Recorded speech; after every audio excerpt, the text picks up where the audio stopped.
This is the business culture of agriculture. My name is Andy Junkin, and with me tonight is Maria Marshall from Purdue State University, and her area of expertise is fascinating. I'll let Maria explain what she's done with her PhD and what she has done since gaining her PhD, but it's really relevant to the culture of agriculture and how farm families make decisions together. So welcome to the show, Maria. Explain your area of expertise. Sure. So it's very interesting because my PhD is I've been trained as a trade and development economist. So a lot of my training was in looking at trade barriers between the U.S. and Mexico in terms of corn exports.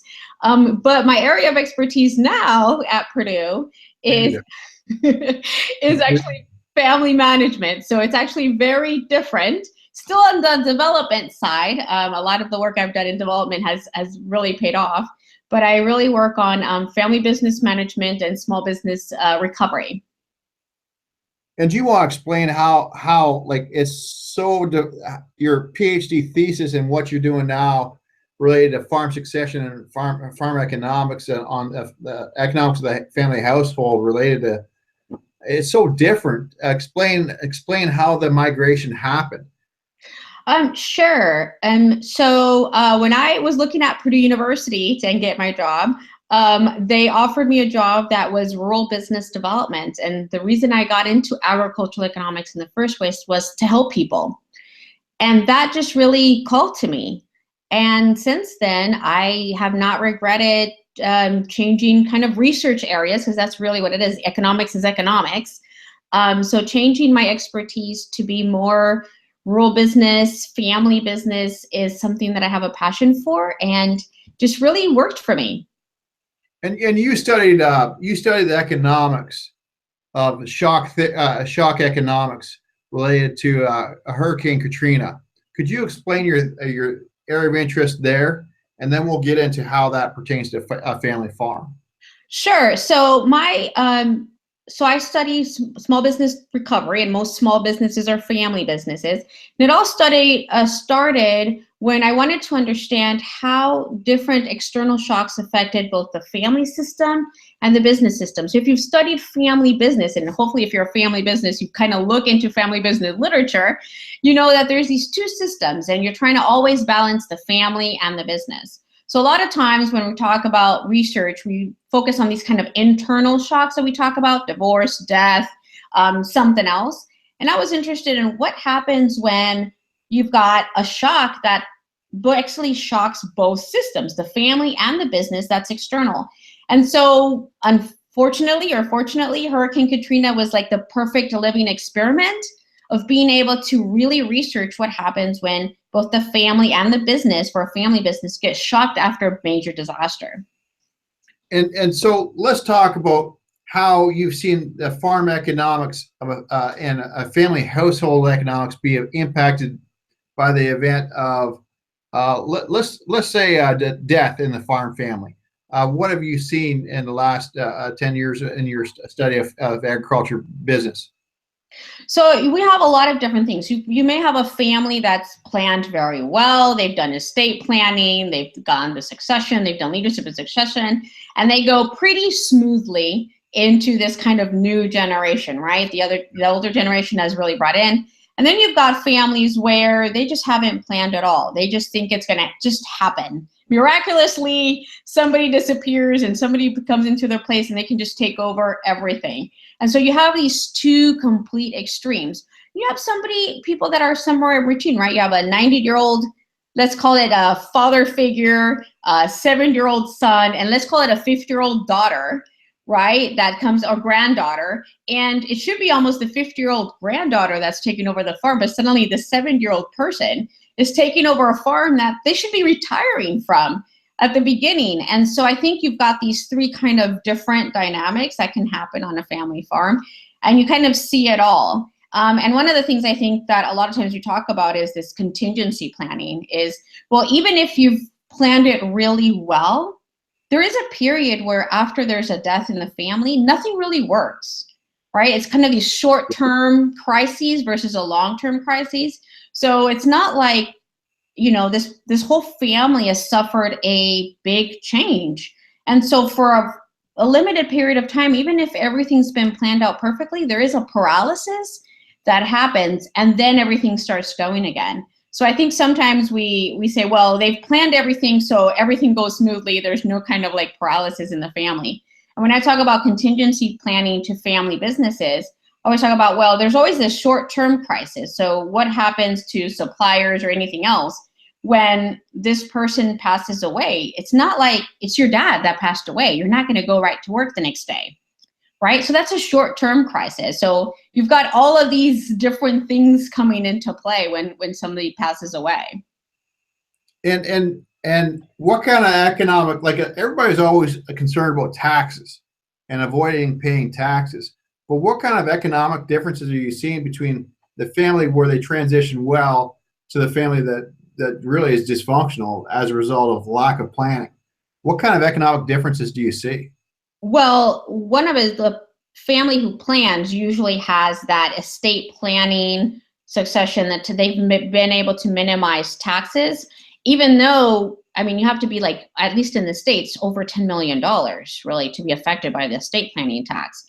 So that's a lot of equity that you've built up and you haven't dispersed while you were alive, because you have gift taxes and all these other things.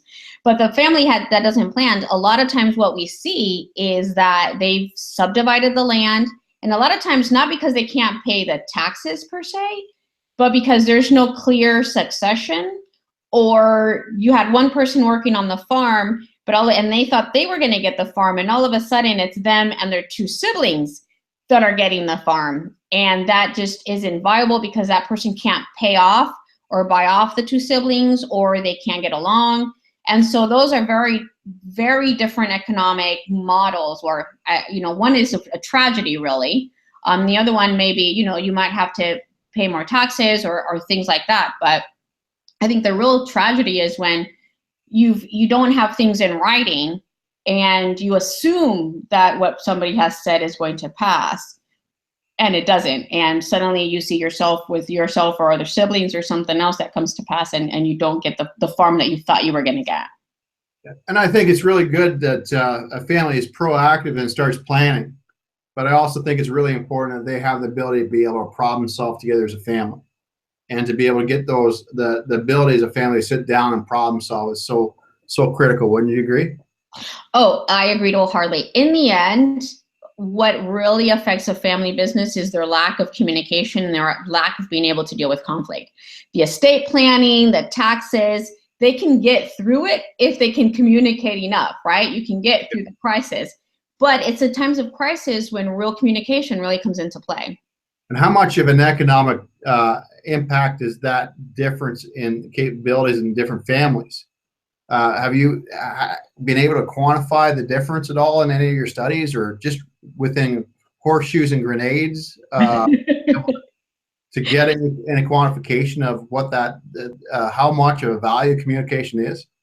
Well, I haven't personally, but there's some literature out there on family businesses that the number one reason that most of them fail is because of lack of family communication or conflict. So I think it's a Winters et al. Article that says that the number one reason that family businesses fail is because of communication, not legal structure, those are very more tangible things that we're used to and can hang on to and consider like less softer skills. But if there's two things that I think every family business or kind of assessments they should do, one of them is to take the Myers-Briggs to figure out what kind of personality things you prefer. And the other one is, how do you deal with conflict? Yeah. And figure out your conflict management strategies. I would agree 100% with that. And before we get any further, you have a program called the Purdue Initiative for Family Firms. Is that correct? And that's correct. And you want to explain that program you have with on how a farm family can participate in that? Sure. So it's actually a brand new initiative for the College of Agriculture, and it says firms, and a lot of people think it's a typo and it should be farms, but it's firms because it's agriculture and all broadly defined. And sometimes when you think farms, you can kind of get a little bit more narrow. But basically, it's a program that looks at the family business in a holistic fashion. So we have resources that deal with estate and financial planning.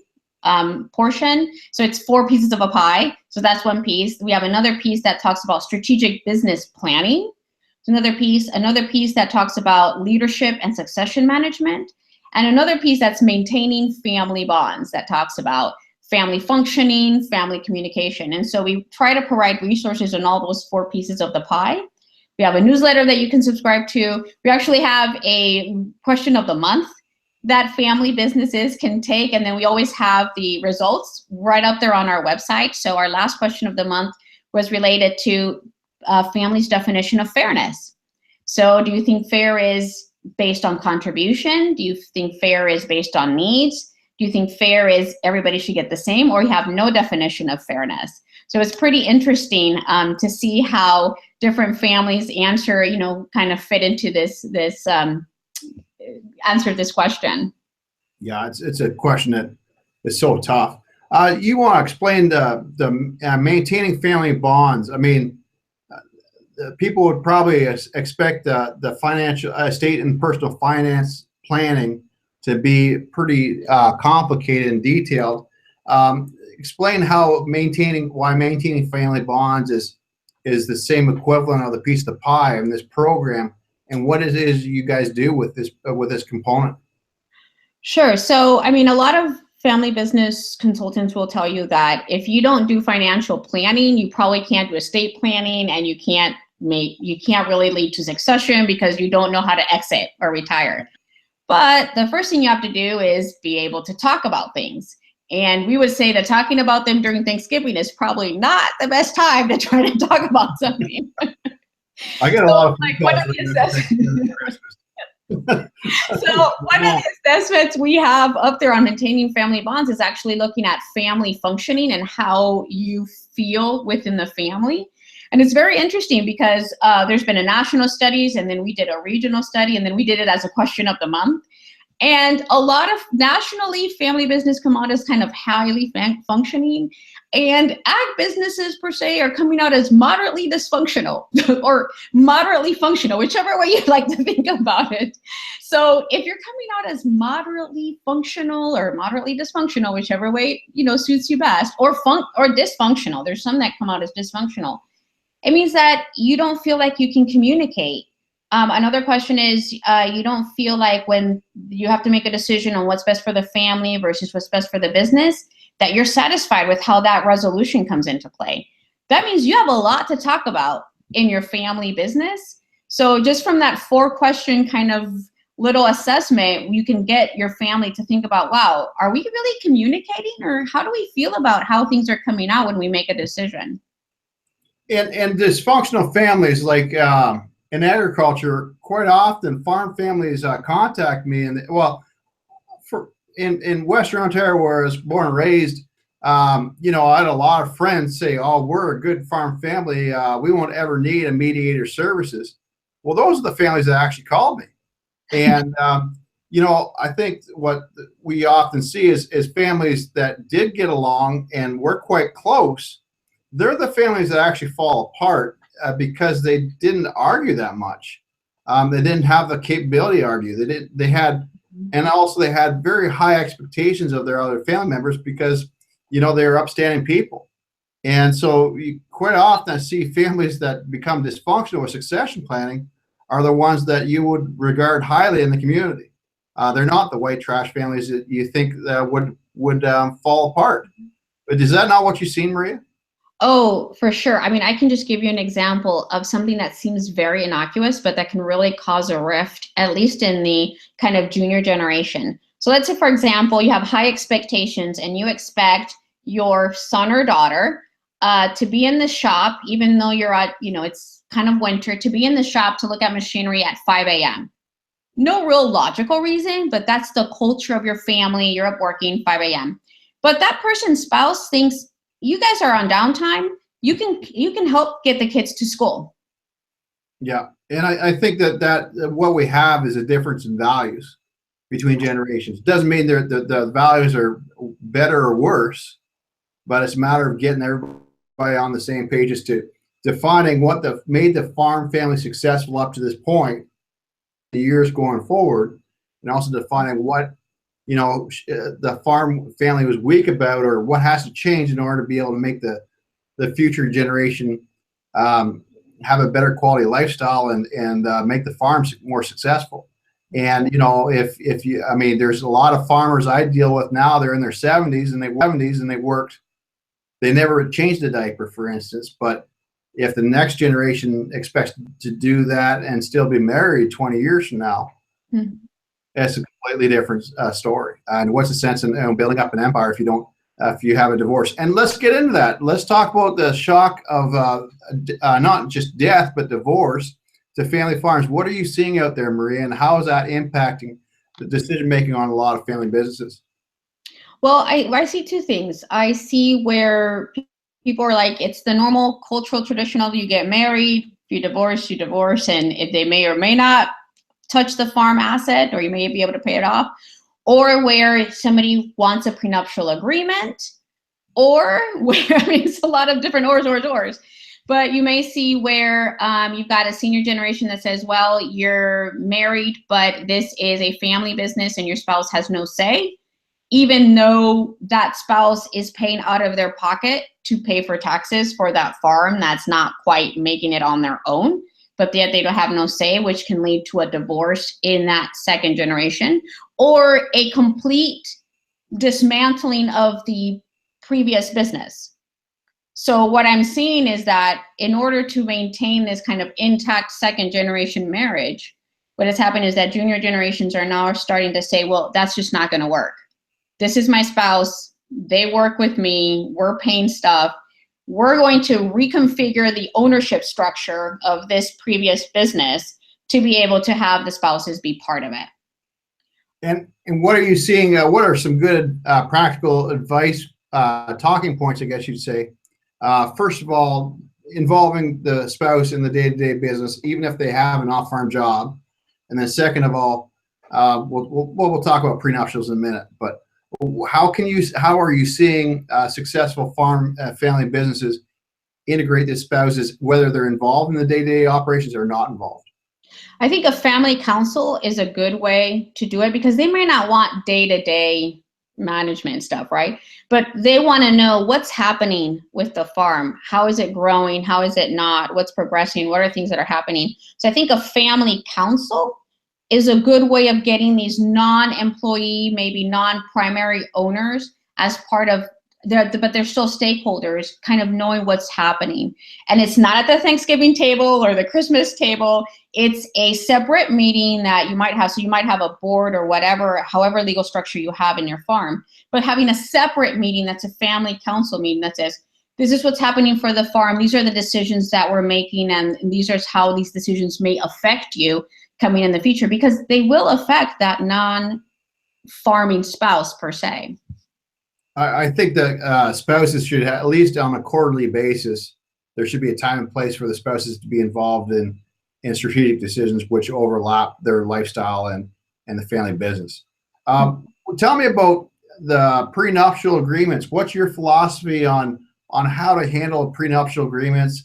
Should a farm family have that in place? Talk about shareholders agreements as well. What's your take on that? So I think that it really depends on the culture of the family, but there's nothing wrong per se with the prenuptial agreement, because when you're the owner of an asset, when you get married, that marriage impacts that asset as well. So it becomes not only that you're the two people's problem, these two people's happiness, but the happiness of the family business as well. But I think it has to be a policy that the family has set up front. You can't pick and choose who needs to have a prenuptial agreement. So you can't say, well, I don't like this in-law, so I'm going to have a prenuptial agreement. Yeah. And certainly you can't spring it on somebody at the last minute, because at least in the United States, that is not enforceable, to kind of spring it on somebody. But there's also other legal ways of structuring ownership that doesn't require somebody to have a prenuptial agreement, which sometimes can be contentious when we're talking about that, even though we're talking about a separate asset that's not part of that, per se, that marriage, unless you really think it's going to affect them personally.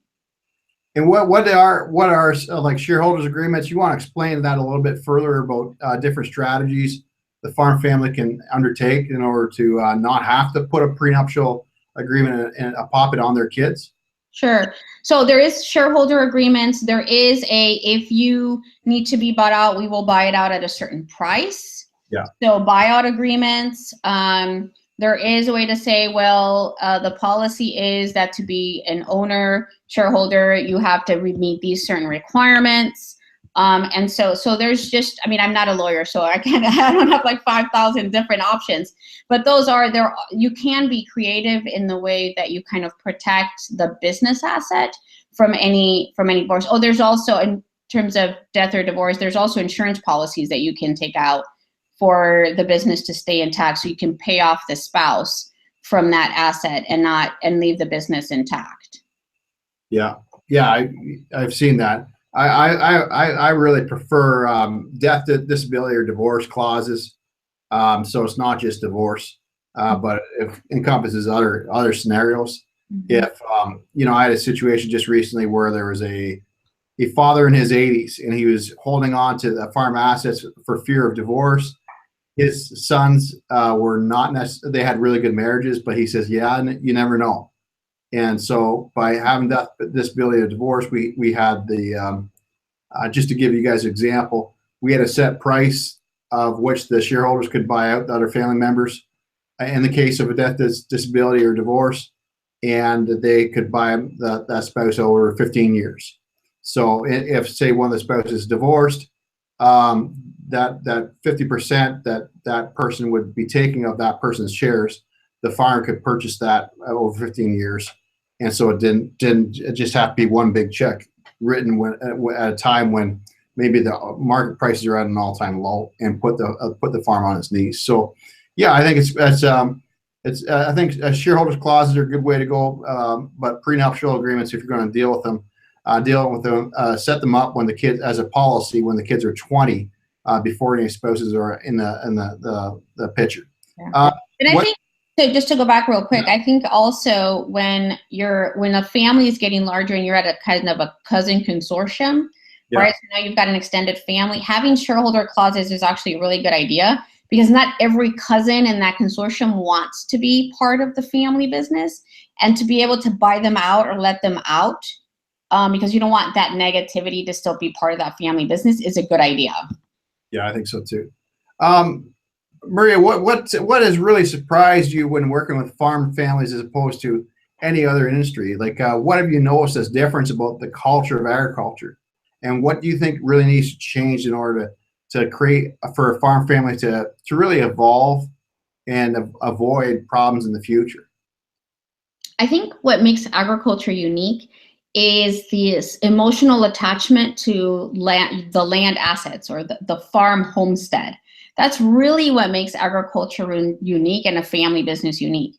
And I think what's happened in the past is that because we've had this emotional attachment to land, we've thought that passing on land is actually passing on a business. And that's not necessarily true. A farm business is more than just a piece of land, right? Yeah. I always say, well, if we're just passing assets is okay, then if I give my son my economics books, that makes him an economist, right? And that's not quite how that happens. So I think we're evolving where farm families are thinking, well, I want to pass a family business asset to the next generation, letting them buy in, all these other things, versus just, I'm going to pass a land asset. So we've thought that we've been passing on family farms by saying, well, I've given it to my two sons and divided the land, and they're each farming, so that I've passed on my farm. No, you basically just cut your business in half and then passed it on to two people. So how much bigger could it have been if it could have remained intact and they worked together as a business, as co-owners, or however you wanted that business. So I think that's unique in that in any other business, you can't just quite subdivide it so well. And there's not that much of an emotional attachment to the primary asset of the business. Maria, I had a whole list of other questions for you tonight, and I would really like to ask them maybe another time, a couple months from down the road. But what you just said was so profound.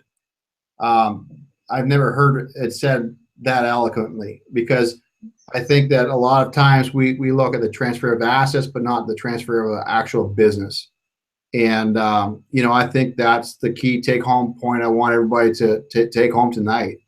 And, it's something that's obvious, but it's also not obvious. Mm-hmm. I find in my own estate planning with my own family, we're arguing about, an 80-acre parcel of land.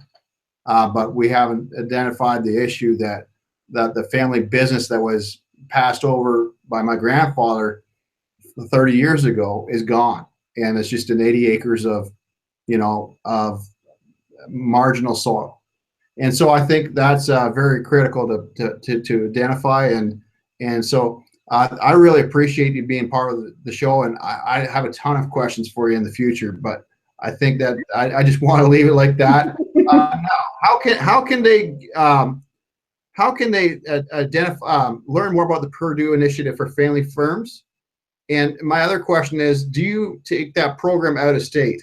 Are you going out of Purdue or out of Indiana? Or are you able to deliver to a group in, say, Wisconsin? And would you be open to doing that? Because I think it's a really, really good program that you put together.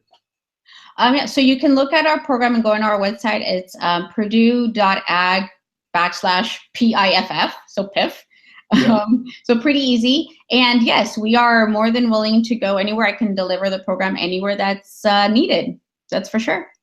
Next time we talk, Maria, I just really like to talk to you more about household draw and how farm families deal with those issues, how much they take out of the family business. But we'll deal with that maybe another time. I really appreciate being on the show. Good. And you take care of yourself, and God bless. Okay. Thanks. Bye-bye. Bye.